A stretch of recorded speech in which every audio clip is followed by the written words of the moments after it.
అలా శాంత స్వభావం, ఓం శాంతి శాంతి శాంతి అంటే శాంతి అనుకున్నాను నేను. అవునా అని చెప్పి వెళ్ళి పుస్తకాలు తిరిగితే ఏముంది చూడండి.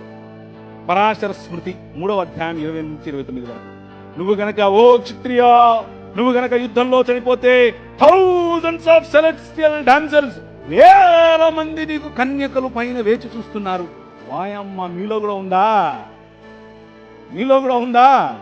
పరాశర స్మృతి 3వ అధ్యాయం 31వ వచనం. If death results, beautiful women fall to your share. Mahabharatam 12వ అధ్యాయం 98 నుంచి 46 వచనం నుంచి 51వ వచనం.